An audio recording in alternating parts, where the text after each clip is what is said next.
Session, वो इस topic पे है कि how to be a critical thinker. हम कैसे क्रिटिकल थिंकर बन सकते हैं, क्रिटिकल थिंकिंग कैसे कर सकते हैं। इसमें हम तीन स्टेप्स को कवर करेंगे, तीन अपना क्वेश्चंस को कवर करेंगे। पहला कि क्रिटिकल थिंकिंग होती क्या है, डेफिनेशन कवर करेंगे पहले। उसके बाद हम इस बात को कवर करेंगे कि आया कि मुसलमानों में, मुस्लिम्स में, हमें क्रिटिकल थिंकिंग का रुझान क्यों कम हो चुका है। और थर्ड जो क्वेश्चन है उसको हम कवर करेंगे कि क्रिटिकल थिंकिंग करें कैसे। पहला कि क्रिटिकल थिंकिंग होती क्या है, सेकंड के मुस्लिम्स में क्यों रुझान कम है, और थर्ड ये क्रिटिकल थिंकिंग करें कैसे। इनको हम कवर करेंगे, उसके बाद क्वेश्चन आंसर्स भी लेंगे इंशाल्लाह। तो स्टार्ट करते हैं अल्लाह का नाम लेकर। What is the definition of critical thinking. किसी भी दुनिया के अंदर, मैं अगर आपको मैं इसको एक जुमले में इसको कंप्लीट करूँ ना, तो नेगेटिव थिंकिंग जो आज के दौर में, जिसको हम नेगेटिव थिंकिंग कहते हैं ना, कि बड़ी मनफी सोच है भाई आपकी, तो हर चीज़ पे क्रिटिक करते रहते हो, हर चीज़ पे इख्तलाफ करते रहते हो, तो इसे क्रिटिकल थिंकिंग कहते हैं। किसी भी चीज़ पे क्रिटिक करना, उसे उसके अंदर से नुक्स निकालना, उसे क्रिटिकल थिंकिंग कहते हैं। जो हमारे जर्नलिस्ट होते हैं, अक्सर उनको कहने को मिलता है कि यार पाकिस्तान में अच्छी चीज़ें भी हो रही हैं, आप उनके बारे में बात क्यों नहीं करते हैं। तो भाई वो उनका काम ही नहीं है, अच्छी चीज़ों को अप्रिशिएट करना, या वो उनका काम ही नहीं है। वो है पॉलिटिक्स के क्रिटिकल थिंकर। उन्होंने पॉलिटिक्स के अंदर जो है ना, जो क्रिटिकल थिंकिंग है, उसको रुझान देना, और उसमें से जो पॉलिटिशियंस की गलतियां उनको निकालना, नेगेटिव चीज़ों को बाहर निकालना है, ये उनकी जॉब होती है। सो जब भी कोई, मैं इमरान रियाज की बात नहीं कर रहा, वो कोई जर्नलिस्ट नहीं है। वो तो एक कह लें कि एक खास जमात का, एक खास अपना पार्टी का ना, कह लें कि फॉलोवर है। इसको जर्नलिस्ट नहीं कहते, जर्नलिस्ट कहते हैं सैयद मुजम्मिल जैसे इंसान को। आप सुनिएगा अगर आपको पॉलिटिक्स में इंटरेस्ट है, कि जो किसी की भी साइड ना ले और न्यूट्रल होकर अवाम का नुमाइंदा बनकर उस सारी पॉलिटिक्स में से खामियां निकाल निकाल कर अवाम के सामने पेश करे कि भाई ये आपके जो ये मियां नवाज शरीफ साहब है ना, उनके ये करतूत हैं, और इमरान खान साहब की ये करतूत हैं। इन्होंने मैनिफेस्टो में अपने, जब इन्होंने आपसे वोट मांगा था, तो मैनिफेस्टो में ये लिखा था, और ये इतने साल गुजर चुके हैं और अभी तक उसका कोई स्टार्टिंग भी नहीं हुई। ये जो है ना, वो पॉलिटिक्स की क्रिटिकल थिंकिंग होती है। तो समझाने की कोशिश कर रहा हूँ आपको कि किसी भी चीज को अप्रिशिएट करना क्रिटिकल थिंकिंग का हिस्सा नहीं होती। लोग कहते हैं ना कि अप्रिशिएट क्यों नहीं करते हो, तो भाई अप्रिशिएट करना हिस्सा ही नहीं है। क्रिटिकल थिंकिंग कहते ही उसको कि आपने क्रिटिक किया है, आपने जो गंद है उसको बाहर निकाला है। अब अवाम को जब नजर आता है कि गंद निकल रहा है बाहर, और इतनी नेगेटिव चीजें बाहर आ रही, तो अवाम डिप्रेशन में हो जाती है और कहती है भाई आप कोई अप्रिशिएट भी करो, कोई हमें तसल्ली भी दो। तो ये क्रिटिकल थिंकर का काम नहीं होता तसल्ली देना। आज से हजारों साल पहले, या किसी एक आदमी ने कहा कि यार अंधेरा होता है रात को, तो ये अंधेरा नहीं होना चाहिए, ये उसने क्रिटिक किया। अगर वो सारे ही कहते हैं हाँ नहीं अंधेरा तो होता ही है, रात होनी है तो रात को अंधेरा हो जाना है, तो ये तो एक नॉर्मल चीज है, कि क्रिटिक ना करता कि नहीं यार, जिस तरह सुबह को रोशनी होती है रात को भी रोशनी की जाए। तो ये जो चीज है ना, इसने लोगों को मजबूर किया कि वो हजारों साल पहले ये सोचें कि हम कोई मोमबत्ती इजाद करें और उस मोमबत्ती को जलाएं, ताकि रोशनी हो हमारे आंगन में या हमारे कमरे में, जिसमें। सो इस क्रिटिकल थिंकिंग ने रोशनी इजाद की मोमबत्ती की सूरत में। फिर उसके बाद एक और ने क्रिटिक किया इसके ऊपर कि यार रोशनी बड़ी कम होती है, इसको थोड़ा बढ़ाया जाए। तो लोगों ने मोमबत्ती की तादाद बढ़ा दी है, मोमबत्ती की क्वालिटी में इंक्रीज कर दिया, उसको क्वालिटी इंक्रीज कर दी होगी उसकी। फिर उसके बाद वो आपको पता है वो लैंप से बन गए, और इस तरह चलता रहा मामला। फिर उसके बाद जो है थॉमस एडिसन ने बल्ब इजाद किया। सो बात करने का मकसद ये है कि जब भी आपको कोई इंसान बोले ना कि यार आप नेगेटिव बहुत सोचते हो, तो उसे कहना भाई मेरा काम है नेगेटिव सोचना, मैं ते कीड़े ही कड्डांगा, क्योंकि क्रिटिकल थिंकर हूं ना। तो मेरा काम यही है कि मैंने मुआशरे का गंद बाहर निकाल कर अवाम के सामने रखना है, और उसको फिलॉसफी में तरतीब देना है, या उसके सामने रखना है। सो पहली बात, जो मैं आपको ये बताना चाहता हूँ कि क्रिटिकल थिंकिंग असल में होती है कि आपने मुआशरे का जो पहली मैंने तीन कहा था, तीन सवालों को हम कवर करेंगे। पहला ही क्रिटिकल थिंकिंग होती क्या है, सेकंड के क्रिटिकल थिंकिंग मुसलमानों में क्यों उसका रुझान कम हो गया है, और थर्ड के क्रिटिकल थिंकिंग करनी कैसे है। तो पहला हमने डेफिनेशन कवर कर दी है कि क्रिटिकल थिंकिंग, आप इसकी डेफिनेशन यूं ले लें बस सिंपली, कि किसी भी चीज की मनफी चीजों को निकाल कर और उस मतलब मुस्बत चीजों से और गैर मुस्बत चीजें मतलब मॉडरेट चीजों से आप मनफी चीजें निकाल कर साइड पे कर दें और उस मनफी चीज को ठीक करने पर लग जाएं। ये क्रिटिकल थिंकिंग होती है। सो अब हम आते हैं नेक्स्ट क्वेश्चन के ऊपर कि क्रिटिकल थिंकिंग का रुझान हमारे मुसलमानों में क्यों कम हो गया है।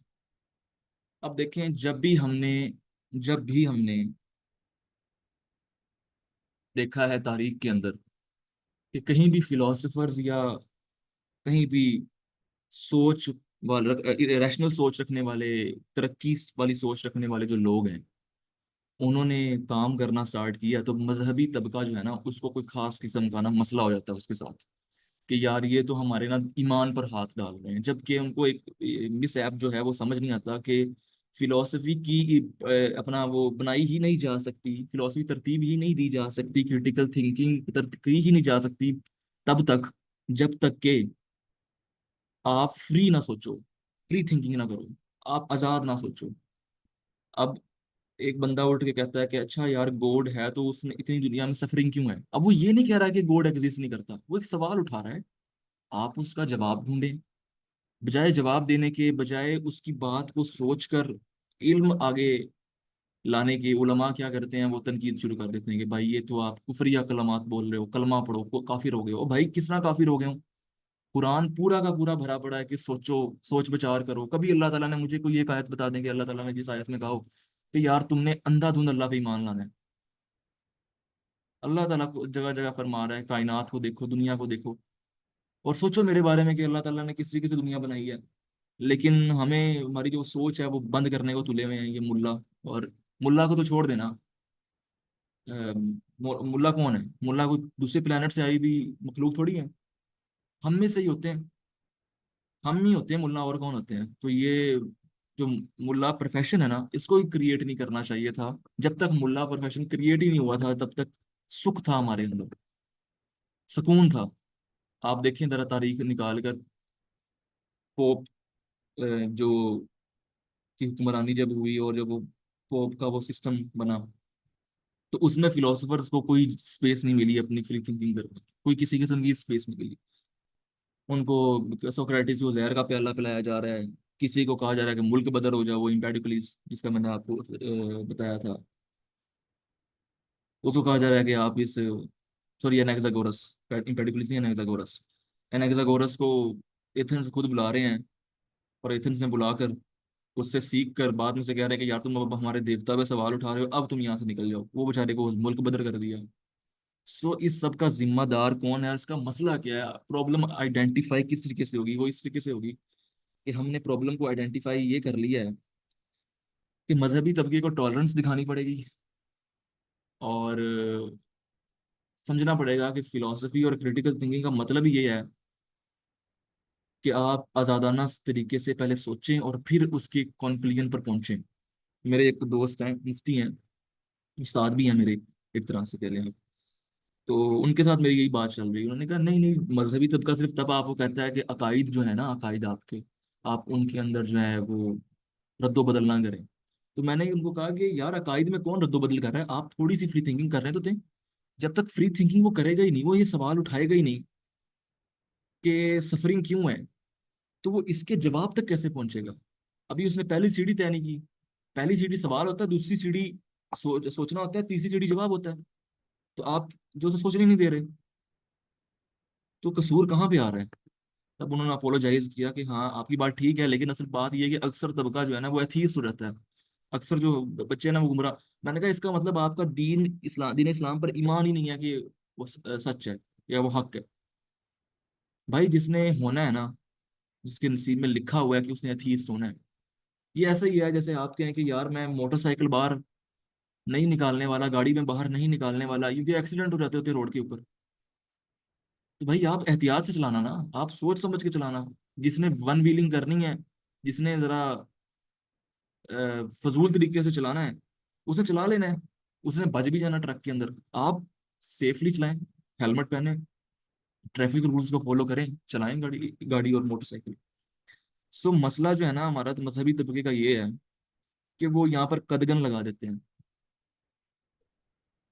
अच्छा और एक सेकंड सलमान भाई, आपने यहाँ पे कहा है, सलमान आपने कहा है कि अक्सर तबका एथिस्ट हो जाता है, मतलब लोग कहते हैं, अक्सर मुमराज तबके नहीं, कहते मैंने हैं कहा, क्रिटिकल कि कुछ थिंकिंग, तबका मतलब कि उसमें से कुछ लड़के अथीस्ट हो जाते हैं तो उसको वो मतलब गुमराह हो जाते हैं, एथिस्ट हो जाते हैं, दूर हो जाते हैं क्रिटिकल थिंकिंग करने की वजह से। वो कहते हैं यार इतना लिबर्टी दे दो हमें, ये कर दो, है ना? यही बात है ना? जी जी। हाँ, तो अब उसके बाद फिर आपने कहा है कि, उसके बाद फिर आपने कहा है कि ये चीज नहीं होती जिसके अंदर लिखा है नसीब में, जिसने होना है उसने होना है। तो ये चीज मैटर नहीं करती, इस चीज के मैं खिलाफ हूँ। बाकी बड़ी अच्छी बातें कर रहे हो आप, लेकिन यहाँ पे ना मैं आपको बस थोड़ा सा एक वो बता रहा हूँ कि ये चीज नहीं मैटर करती कि जिसने होना है उसने होना है, जिसने नहीं होना नहीं होना, ये बात भी नहीं है। और इन्वायरमेंट मैटर करता है। मैं आपको बताता हूँ ना, हम तो यहाँ पे बैठे हैं ना, हम यहाँ पे भी बैठे क्लासेस दे रहे हैं, कर रहे हैं।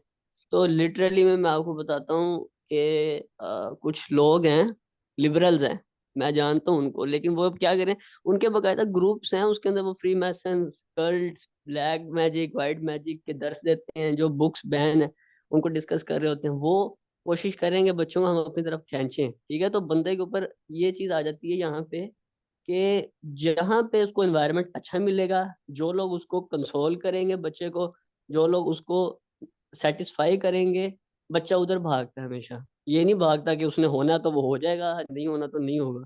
ये बाकी आप एक बात ऐसी, ठीक है ये आपकी। आस भाई आप एक ऐसी प्रॉब्लम आइडेंटिफाई कर रहे हैं जो कि पेरेंटिंग के हिसाब किस तरफ जो है ना वो नहीं नहीं, पेरेंटिंग पेरेंटिंग भी हो जाती है, पेरेंटिंग वाली, मैं तो नहीं, बिल्कुल सही कह रहे हो आप, आप 100%। करेंगे लेकिन मैं फिलहाल, इन्वायरमेंट भी मैटर कर आप जाता है। ऐसा करें आस भाई, भी मुझे तरह ना स्टार्ट कंप्लीट करने देंगे कंटिन्यू तीनों करो, पॉइंट्स। कंटिन्यू करो आप, जी सॉरी, जी। कोई नहीं, करो करो। तीनों पॉइंट्स कंप्लीट करने दें, जैसे कंप्लीट होंगे इंशाल्लाह तो आप क्वेश्चंस में ना लास्ट में, हाँ हाँ सॉरी सॉरी, लास्ट लास्ट में गलती है मेरी, ज्यादा ओके। कवर करेंगे।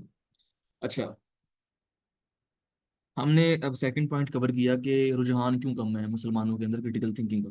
उसकी वजह ये है, अब बता दी मैंने, कि मजहबी तबके को भी कोई थोड़ी टॉलरेंस दिखानी पड़ेगी, जो कि बन गया मजहबी तबका, जो कि बनना नहीं चाहिए। हर एक इंसान को मजहबी होना चाहिए, हर एक इंसान को जैसा डॉक्टर सार अहमद साहब कहते हैं कि हर बच्चे को अपने वालिद का जनाजा खुद पढ़ाना चाहिए, हर वालिद को अपनी बेटी का निकाह खुद पढ़ाना चाहिए। तो हमें खुद इस काबिल होना चाहिए। मुल्ला प्रोफेशन क्रिएट ही हमने किया है, उलमा का प्रोफेशन होना चाहिए, जो कि शुरू से ही था। नमाजें खुद पढ़ाओ अपनी मस्जिदों के अंदर, मौज़िन बनो, खुद अजाने दो। तनख्वाह पे मौलवी रखने का तुक्की नहीं बनता। तो इस चीज़ का इस्लाम में कोई एक पॉप सिस्टम और ये मुल्लाइज्म का कंसेप्ट ही नहीं है। आप पढ़ लें रिलीजियस हिस्ट्री पूरी, आपको कहीं नहीं मिलेगा इस तरह का कोई सीन। ये आपको आगे बाद के अंदर ही मिलेगा। ये जरा अपना क्या लें, सल्तनत उस्मानिया के दौर से ना आपको ये चीज़ें मिलना स्टार्ट हो जाएंगी। तो पहले तो लोग वो कुरानदाजी करते थे कि आज मैंने जान देनी है, आज मैंने जान देनी है। सो मसला यहाँ पे ये आया कि हमारे जो है ना, हमने जब मुल्ला प्रोफेशन क्रिएट किया, हमने जब मौलवी प्रोफेशन क्रिएट किया, तो उसने मजहब को, मजहब एक कस्टोडियन बन गया, कह लें आप, इस दीन इस्लाम में कस्टोडियन बन गया। हमने एक डायरेक्शन दे दी ना कि इधर ये यहाँ दीन पढ़ा है, हालांकि वहाँ दीन नहीं पढ़ा। दीन कुरान मजीद में पढ़ा है, अहादीस में पढ़ा है, और उसमें अगर आपने, और आप उसको अपने खुद जो है वो जानना है, और उसमें अगर आपको कहीं मसला आ रहा है तो आप उलमा से रजू करें। उलमा से, और एक हर आलिम के ऊपर अंधी तकलीद ना कर दें, एक को सुने, दूसरे को सुने, तीसरे को सुने। वैसा है ना कि वो कहते हैं साहिब साहब कि आप एक वक्त के अंदर चार पांच तफासिर को ना जेर मुतालिया रखें, अरबी के अंदर भी, और जो है ना वो मुख्तलिफ तफासिर जेर मुतालिया रखें, ताकि आप को समझ आ सके कि कौन कहाँ पे डंडी मार रहा है। और कोशिश करें कि सहाबा के ज़माने में जो सहाबा किराम ने तफासिर लिखी है ना, उनको प्रायोरिटी दें। उसके लिए अरबी सीखनी पड़ेगी आपको, लेकिन उसके तर्जुमे मेरे ख्याल हुए हुए हैं, तो उसको आप जो है ना वो लुक आफ्टर कर लें। मैं तो कहता हूँ कि सबसे पहले अरबी सीखें ना। जिस बंदे ने अरेबिक सीख लिया ना, उसने समझ लो कि पहला स्टेप कवर करके दरवाज़ा खोल लिया अपने लिए इल्म का। इल्म का दरवाज़ा बंद है आपके लिए जब तक आप अरबी नहीं सीखते। अरबी सीखेंगे, दरवाज़ा खुलेगा, आगे खजाने ही खजाने पड़े हुए हैं, आपको अंदाज़ा नहीं है। कि कितना काम हुआ है फिलोसफी में। आप देख लें अपना, अगर किसी को फलसफे का इंटरेस्ट है तो फलसफे की तारीख भरी पड़ी है हमारी। मोतजिला फिरके को देख लें आप, तो एक फिरका बन गया था, लेकिन मतलब कि फिका कह लें आप उसको। तो उसके अंदर जो उन्होंने फिलोसफी पेश की, फिर इमाम गजाली ने पेश की, भले उससे आप इख्तलाफ करें, उससे आप एग्री करें, डिसएग्री करें, मैं तो डिसएग्री करता हूँ, लेकिन फिर भी उन्होंने एक रैशनल थॉट्स तो सामने लेकर आई, कोशिश तो की सामने लाने की। फिर आप उसके बाद इमाम इब्ने तैमिया, इमाम इब्ने कय्यम, और जितने बड़े हमारे, अभी तो एक दो नाम ले रहा हूँ मैं, उन्होंने फलसफे पर बहसें की। अल्लाह ताला की ज़ात पे, तजसीम पे, अल्लाह के जिस्म है कि नहीं है, उस पे इतनी इतनी बड़ी डिबेट्स लिखी हुई हैं। सो इतना इल्म है, इतना इल्म है कि आप सोच नहीं सकते। अगर आप तफसीर के हवाले से जानना चाहते हैं तो तफसीर का इल्म भरा पड़ा है। अगर आप अहादीस के हवाले से जानना चाहते हैं तो अहादीस भरी पड़ी हैं, और अहादीस के उसूल हदीस भरे पड़े हैं। अगर आपको डॉक्टरी का इंटरेस्ट, डॉक्टर में आप डॉक्टर बनना चाहते हैं और एमबीबीएस कर रहे हैं, आपको ज़रा वो सिर्फ चीज़ें पसंद आती हैं, तो जाबिर बिन हयान और बू अली सीना और न जाने कितने बड़े बड़े उनकी किताबें लिखी पड़ी हैं। जराहत किसने स्टार्ट की?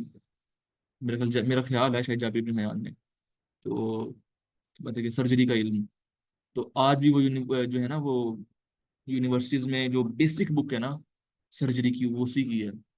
और उसको लोग वो जो वहाँ के हैं गोरे, वो उनको अपना फोर फादर मानते हैं इसमें, कि ये तो हमारे फुल जो है ना वो फोर फादर हैं जराहत के इल्म के अंदर।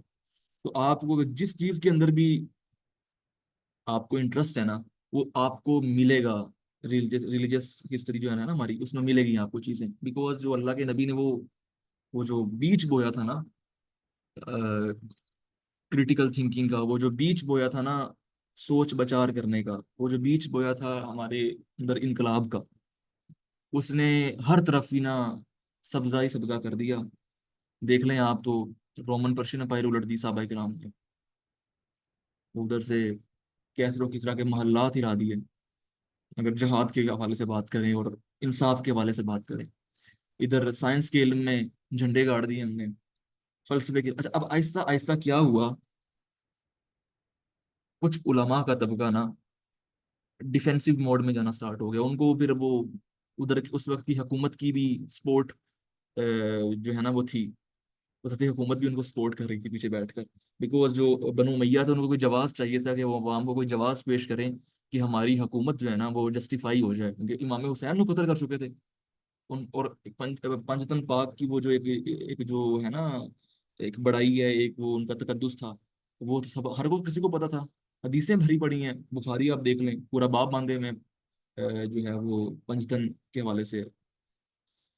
सो वो जो सारा था ना, वो उसको कवर अप करने के लिए ना मुख्तलिफ स्कूल ऑफ थॉट को ना, वो जो को वो ना बढ़ावा दिया गया, उनको सपोर्ट किया उस वक्त की हुकूमत ने, बनु उमैया ने, बाद में फिर बनु अब्बास ने। सो ये प्रॉब्लम थी कि फिर मोतज लेकिन इंसाफ से बात करनी चाहिए, फिलोसफर तबका जो है मोतजिला फिरका, एक वक्त में आकर उसको भी सपोर्ट हासिल थी हुकूमत की। उसकी वजह यह है कि उस वक्त वो जो पेश कर रहे थे बातें, वो उस वक्त की हुकूमत की सपोर्ट में जा रही थी। वो कह रहे थे कि जो भी अल्लाह ताला कर रहा है ना, वो सब का सब जो है ना वो पहले से तय है, और वो अल्लाह ताला कर रहा है, हमारी कोई फ्री विल नहीं है। वो तो अपनी तरफ से एक सोच सामने लेके आ रहे थे ना। अब वो सोच गलत थी नहीं गलत थी, रद्द करेंगे, बहस करेंगे, डिबेट करेंगे, तब आगे सामने एक बात खुलेगी ना। तो इस पर ना उस वक्त की हुकूमत ने उनको सपोर्ट किया बहुत ज़्यादा, ताकि हम बता दें कि जो हज़रत हुसैन के साथ हुआ ना, और जो वो वहाँ जो कुछ भी हुआ, वो सब का सब जो है ना वो अल्लाह की तकदीर थी, अल्लाह का फैसला था। इसमें बनु मैया वालों का कोई कसूर नहीं है। इसमें यजीद बिन मुआविया का कोई कसूर नहीं है। इसमें वो मरवान बिन हाकिम का कोई कसूर नहीं है। सो दोनों को रफ्ता रफ्ता जो है ना वो मिली है सपोर्ट गवर्नमेंट की, लेकिन हमने जाना है ट्रुथ की तरफ, कि ट्रुथ कहाँ एग्जिस्ट कर रहा है अपनी रैशनल थिंकिंग के जरिए। ये अलग बात है कि हम रियलिटी को तो देख ही नहीं सकते ना, लेकिन ये तो बहुत ही फंडामेंटल बात चली जाएगी। हम रियलिटी को तो देख ही नहीं सकते, we can not experience reality, because दुनिया में 10 डी वर्ड है, 11 डी वर्ड है। दुनिया अल्लाह ताला ने कितने डायमेंशन में बनाई हुई है, और हम किस में एग्जिस्ट कर रहे हैं? हम सिर्फ 2 डायमेंशन को एक्सपीरियंस कर रहे हैं, 3 डायमेंशन में एग्जिस्ट कर रहे हैं। सो हम तो रियलिटी, जो अल्टीमेट रियलिटी है उसको तो हम देख ही नहीं सकते। ये जो कहते हैं कि आप अपने 5 सेंसेस के जरिए दुनिया के अंदर जो है वो रियलिटी को एक्सपीरियंस करके आगे बढ़ सकते हैं, ठीक है, आपकी बात ठीक है। हमने इसी के जरिए आहिस्ता आहिस्ता आगे बढ़ के लैपटॉप भी बनाया, इंटरनेट बनाया, दुनिया के अंदर इतना इतनी तरक्की हुई।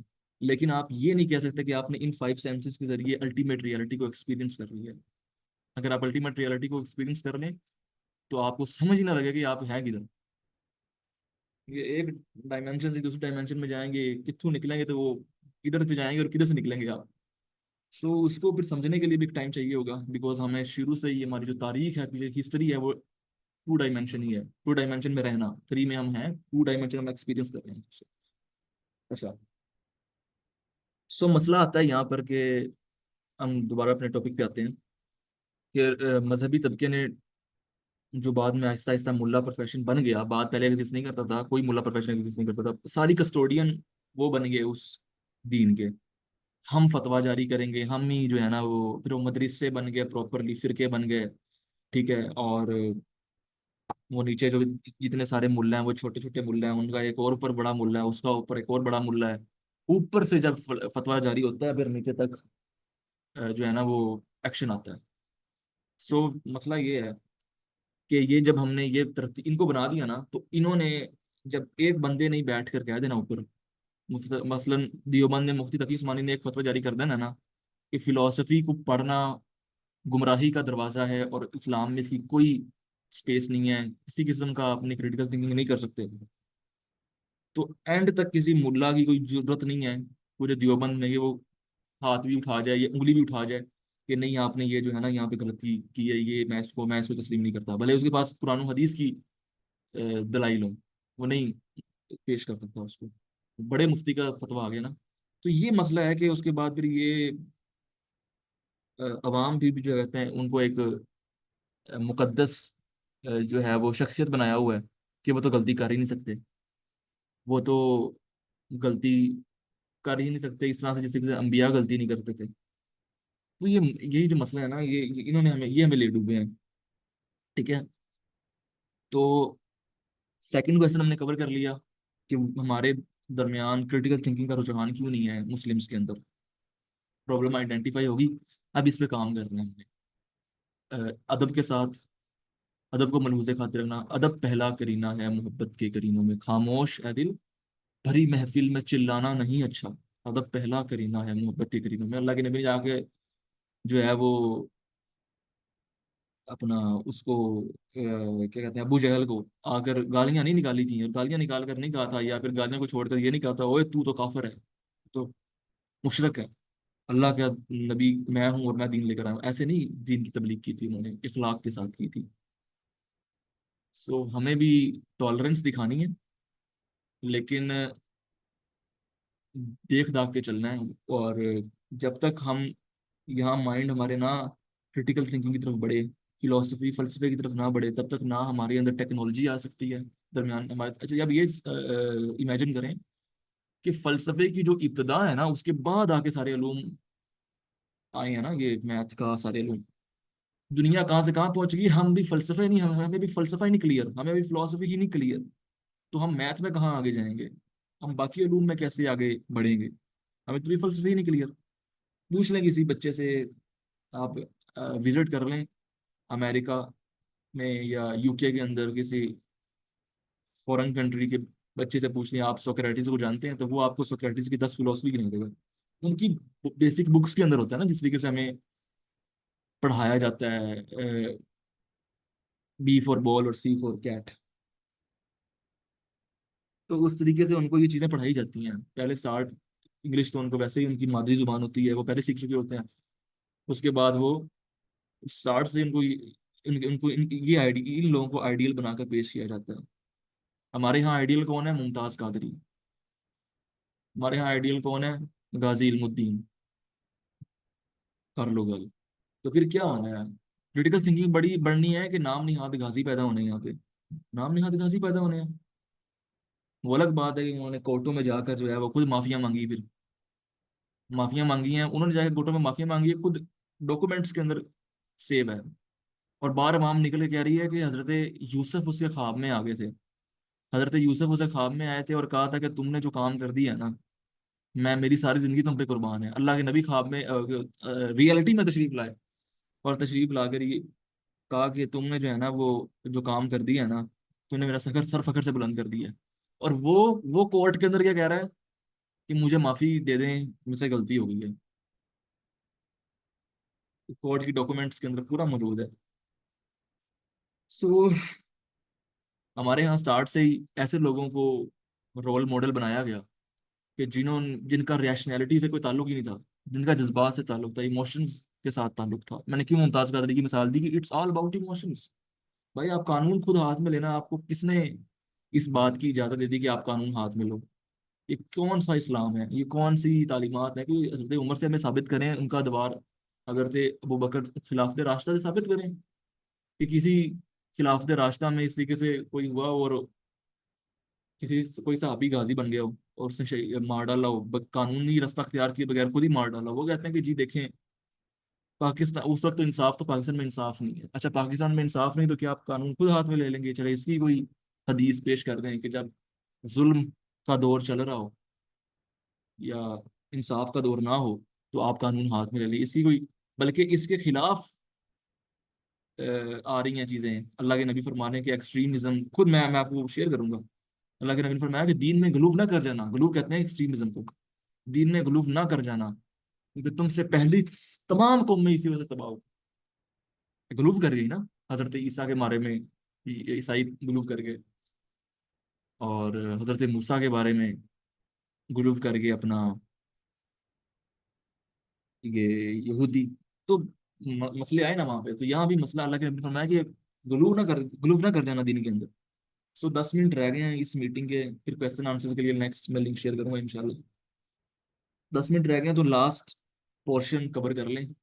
दो क्वेश्चन कवर कर लिए हमने, ये क्रिटिकल थिंकिंग होती क्या है, दूसरा क्रिटिकल थिंकिंग का रुझान हमारे दरमियान क्यों नहीं है, मुस्लिम्स के दरमियान, वो दोनों क्वेश्चंस कवर हो गए हैं। और थर्ड पे आते हैं कि क्रिटिकल थिंकिंग करते कैसे हैं। अगर आपने क्रिटिकल थिंकिंग करनी है ना, तो मैं आपको सबसे बड़ा मशवरा दूंगा, इमोशनलेस हो जाए। इमोशनलेस हो जाए, इमोशंस में नहीं आना आपने। जहर है, जहर कातिल है।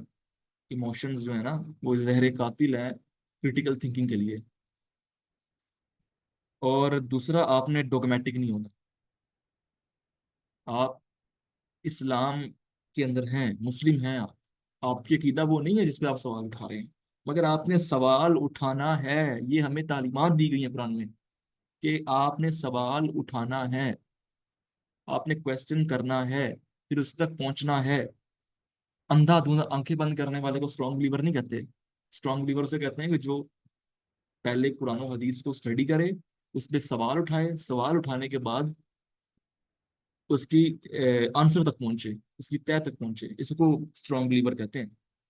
वो है ना, वो ब्लाइंड बिलीवर है, अंधाधुंध पैरवी है वो भी आपको वो ऐसे ही है जिस तरीके से ये जो हिंदू है ना, वो अपने बुत के बारे में अकीदा रखते हैं, या बुतों के बारे में वो है कि हमारे आबाओ अजदाद ने चूंकि बुतों की पूजा की, लासा हम भी कर रहे हैं, तो आप भी सेम वही आपका हिसाब किताब चल रहा है। आप भी अल्लाह को बस इसलिए मान रहे हैं कि आपके पड़पोता के पड़पोता जो है ना वो मुस्लिम ही थे। तो मैं ये नहीं कह रहा कि आप अपने इस पर सवाल उठाएं कि आप मुस्लिम होना चाहिए, आपको नहीं होना चाहिए। आप दुनिया के अंदर देखें, हमें बहुत सारे चैलेंजेस का सामना है। लिबरलिज्म, सेकुलरिज्म, आप आगे बढ़े कि आप, मुझे इतना अफसोस होता है, इतना अफसोस होता है जब डिबेट्स होती है ना हमारी यूनिवर्सिटी के अंदर, तो जो मेरे साथ मेरे हामी होते हैं ना, मतलब कि मेरे हम ख्याल होते हैं इस्लामिक सिस्टम के, वो उनको लिबरल या सेकुलर या एथीस्ट उनको क्या पेश कर रहा है, उनको कह रहा है कि ये देखो ये डार्विन ने लिखा है, ये देखो रैशनैलिटी की बात पूरी उतर रही है, ये देखो ये चीज जो है ना वो फ्रेडरिक नीचा ने लिखी है, क्या ये बात पूरी नहीं उतरी रैशनैलिटी पे? और हमारा बच्चा कह रहा है तुमने क्या वो कवाली नहीं सुनी हुई? मिसाल दे रहा हूँ मैं आपको। तुमने क्या फलां कवाली नहीं सुनी हुई, उसका वो शेर नहीं सुना तुमने? तुमने इकबाल की वो शायरी नहीं सुनी हुई? वो इकबाल ने जो कहा था कि की मोहम्मद से वफा तूने तो हम तेरे हैं, ये जहां इकबाल को नहीं मानते तुम? इकबाल को बड़ा शायर नहीं मानते? वो हमारा मोहसिन नहीं है? तो उसने तो कहा है कि मोहम्मद से वफा तूने तो हम तेरे हैं। गॉड डैम इट यार, ये क्या चीज है? इसे इस तरीके से आप जो है वो उनका मुकाबला करेंगे, इस तरीके से आप मुकाबला करेंगे लिबरलिज्म का सेकुलरिज्म का, वो तो आपको भून के रख देंगे रैशनैलिटी के अंदर और इसके अंदर। फिर वो हमारे बड़े ही मोहतरम कैसे राम राजा साहब वो कहते हैं कि जी लिबरल और सेकुलरिज्म जो है ना, ये जो लोग हैं ना, ये तो इनका तो कोई रैशनैलिटी से ताल्लुक ही नहीं है। अब भाई पहले अपने घर की खबर लो, आपका घर सारा वो तो ए से स्टार्ट नहीं हुए, चलो वो एन पे जाकर या जेड से पहले एक्स पर जाकर डाम डोल हो रहे हैं ना। मतलब कि इतना उन्हें सफर कवर कर लिया, A B C D E F G H का वो सारा कवर कर लिया सफर। आपके घर के अंदर तो अभी ए ही नहीं पढ़ा गया, आप पहले उधर ध्यान दो, उनको बाद में ट्रोलिंग कर लेंगे। तो सबसे पहली बात यह है कि आपको रैशनैलिटी के सही जो फंडामेंटल्स है ना, फंडामेंटल प्रिंसिपल्स है, उन पर उतर कर आपने जवाब देना है किसी भी लिबरल को, किसी भी सेकुलर को। आप इसलिए क्रिटिकल थिंकिंग करें, इस्लाम पे इसलिए सवाल उठाएं ताकि कोई अगर इस्लाम पर सवाल उठाए, एथीस्ट या कोई भी दूसरा सवाल उठाए, तो आप उसको जवाब देने के काबिल हो सकें। आ रही समझ? जब वो कहेंगे आपको ना कि आपकी अल्लाह ताला ने किस तरीके से अपने नबी से चांद तुड़वा दिया, तो आप उसको क्या जवाब देंगे? वो काफिर है तू, वो तू तो काफिर होगी, शिर्क शिर्क ये बोलोगे? नहीं। वहां पर उनको कुरान नहीं आप पेश कर सकते, आपने उनको वो टेक्स्ट पेश करना है जो आपके और उसके साथ ओवरलैप हो रहा है। वो कॉमन क्या चीज है? वो रैशनैलिटी है, वो रैशनैलिटी के प्रिंसिपल्स हैं, ये चीजें हैं। सो उम्मीद है कि आपको समझ आई होगी मेरी बातें। और अगर आपने क्रिटिकल थिंकिंग करनी है, अच्छा मैं एक और चीज इसमें कवर कर लूँ। एक डोगमेटिक नहीं होना, कट्टरप्रस्त नहीं होना किसी के मुकल्लिद वाली सेंस जो है ना, चीज जो है ना, वो उसमें आपने नहीं पढ़ना कि जी नहीं वो इमाम इब्न तैमिया ने ये कहा, भला वो कैसे गलत हो सकते हैं? हो सकते हैं भाई गलत, सिर्फ अल्लाह का नबी नहीं गलत हो सकता और अल्लाह गलत नहीं हो सकता, बाकी हर कोई गलत हो सकता है। हजरत अबू बकर ने भी एक आधी गलती की है, हजरत जो है वो उमर ने भी गलती की है। अगर उन्होंने गलती की तो हम तो चीज ही कोई नहीं है, हमारी क्या औकात है? हम किधर, कि हम किस खेत की मूली है? इमाम इब्न तैमिया किस खेत की मूली है? जब हजरत उमर के बारे में एक बूढ़ी उठ के तनकीद कर रही है कि भाई आपने जहेज की जो वो जो एक रकम है वो कैसे खुद तय कर ली है, जब अल्लाह कह रहा है कि अपनी मर्जी से वो डिमांड कर सकती हैं, तो आप किस तरीके से एक लगा सकते हैं कि इतना मिकदार का सोना जो है ना वो दिया जाएगा जहेज में? तो हजरत उमर ने उस वक्त अल्फाज पता क्या बोले? उन्होंने ये नहीं बोला कि तुम उमर को उस पर सवाल उठा रही हो, तुम खलीफा वक्त पे सवाल उठा रही हो। उन्होंने कहा आज एक बूढ़ी औरत ने उमर को हलाकत से बचा लिया, ये थे हमारे बाओ अजदाद, और हमारे यहाँ पर कोई सवाल उठा ले। तुम्हें उलमा की अदब करना नहीं आता? तुम्हें उलमा से बात करने की तमीज नहीं है? ओ भाई मैंने कौन सा उलमा की गिरेबान में हाथ डाल दिया है? मैंने कौन सा उनको डंडे मारना स्टार्ट कर दिए? मैंने सवाल उठाया, मैंने एक बात की है। आपने खुतबे के अंदर ये बात की, ये मेरी रैशनैलिटी के प्रिंसिपल्स पर नहीं उतर रही पूरे, ये मुझे समझ नहीं आ रही है, मुझे इसका जवाब दे दें। उलमा के ऊपर सवाल उठा रहे हो, तो इन पे आपने जो है ना वो वही इस ये चूंकि एक कैंसर हमारे दरमियान फैल चुका है, तो इसको आपने, इससे आपने सफर होना ही होना है। तो इस पर आपने टॉलरेंस दिखाते हुए अपने फंडामेंटल प्रिंसिपल्स है ना जो रैशनैलिटी के, उनको इस्तेमाल करते हुए आपने रैशनैलिटी का सफर तय करना है चुप करके बस। आहिस्ता आहिस्ता खुद ही ये चीजें, ये गंद साफ होता जाएगा। जो मैं देख रहा हूँ ना, जो मैं वो डिटेल टॉपिक है, अल्लाह के करम से जो मैं देख रहा हूँ, अगली दो नस्लें, अगली दो नस्लों के बाद ये मौलवी प्रोफेशन खत्म होने वाला है, ठीक 2 नस्लों बाद। इसमें बहुत बड़ी कंट्रीब्यूशन है इंजीनियर मोहम्मद मिर्जा साहब की, बहुत बड़ी कंट्रीब्यूशन है इस्लामिक इंटेलेक्चुअल्स की। तो इंशाल्लाह अल्लाह का करम होगा तो खत्म हो जाएगा आहिस्ता आहिस्ता, 2 नहीं तो 4 नस्लें लग जाएंगी, 5 नस्लें लग जाएंगी, लेकिन अब हम वो रास्ता तय कर रहे हैं, स्टार्टिंग हो गई है। तो इसको स्पीड अप करना है हमने मिलकर इंशाल्लाह। तो आपने क्या करना है? इमोशनलेस होना है, डोगमेटिक नहीं होना। फिर उसके बाद आपने फ्री थिंकिंग करते हुए चीज़ों को सामने लाना है, सोचना है, सोच विचार करनी है, फिर कुरान और हदीस सामने लानी है, फिर उसमें कॉमन जो ओवरलैप उनका होगा ना, उसको सामने लेकर आना है। So this is the basic principles of critical thinking. आज हमने तीनों सवाल कवर कर लिए हैं, और तीनों सवाल आज बड़ी बखूबी तरीके से कवर हो चुके हैं। इस पर कोई क्वेश्चन हो आप लोगों का तो वो आप लोग कर सकते हैं, मैं लिंक शेयर कर रहा हूँ। ये मीटिंग टाइम एंड हो गया है, 1 मिनट रह गया। मैं आयशा, मैं लिंक शेयर कर रहा हूँ इसके अंदर, न्यू मीटिंग का, क्योंकि 1 मिनट रह गया इस मीटिंग का। तो उसमें जो भी क्वेश्चन हो आप लोगों का, आप कर सकते हैं, इंशाल्लाह हम उसको डिस्कस कर लेते हैं वहाँ पे। जजाकल्ला।